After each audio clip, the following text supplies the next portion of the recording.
seeing Betal lying at his feet, became ecstatic. He said, "King Vikramaditya, you have done a splendid work.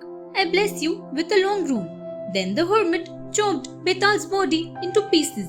He threw the pieces into the sacrificial fire. After that, he turned to King Vikramaditya and said, "Vikram, now you also bow before this sacrificial fire to please the gods, so that they may bless you with a boon to rule over the world." Vikram, hearing these words, recalled suddenly to mind all that Betal had told him. He replied with the greatest humility, "O pious person, I am a king ignorant of the way to do such obeisance. You are a spiritual being. Please teach me and I will do as you wish."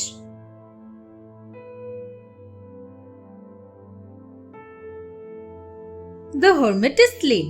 The hermit fell in his own trap. As he bent his head down, King Vikramaditya, drawing his sword, struck him upon the neck. His head rolled from his body and fell upon the ground. The hermit was dead. Suddenly, King Vikramaditya heard someone laughing. It was none other than Betal, who was standing at a distance. But he was different. He was a handsome young man now. King Vikramaditya could not believe his eyes and asked him, "Are you really Betal?" Betal laughed and said, "Yes, the hermit is dead. You have done me a great favor. But how did you get the name Betal?" asked King Vikramaditya. Betal replied, "The hermit was my elder brother. He turned me into a ghost by supernatural powers. You were his next target. He did all this to enhance his demoniac powers." King Vikramaditya said, "Come with me to my kingdom. I will make you a minister." Betal agreed immediately and gladly followed him.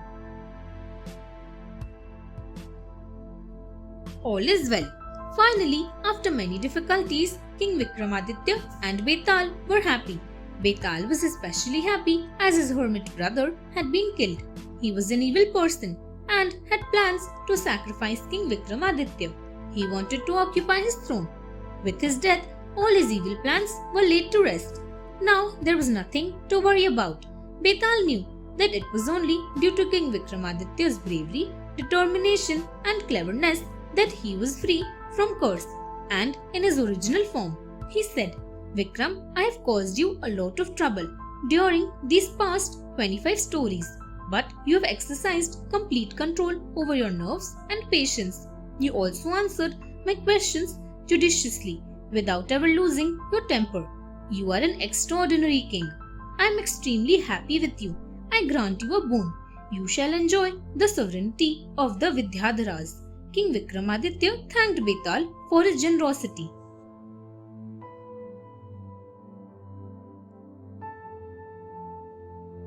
Betal speaks. Betal again spoke. "Vikram, I apologize for putting you through so much. Had there been someone else in your place, he would have given up and gone home. But you never gave up. I hassled you with so many different and difficult questions, but you answered each of them. You also gave a justification for each of them. My brother, the hermit, used you for selfish means. He knew you would do anything for the welfare of your subjects. Vikram, do not ever think that my purpose was to torment you. In reality, I wanted to test your bravery also apart from your wisdom. And I am happy to say that you proved yourself by not succumbing to the circumstances. In your position, the bravest of the brave would have given in. In time to come, people will always try to take up these qualities of yours." Betal was so happy that he wished to grant Vikramaditya another boon. Thanks for watching. Do like, share, subscribe to Sahil Book House.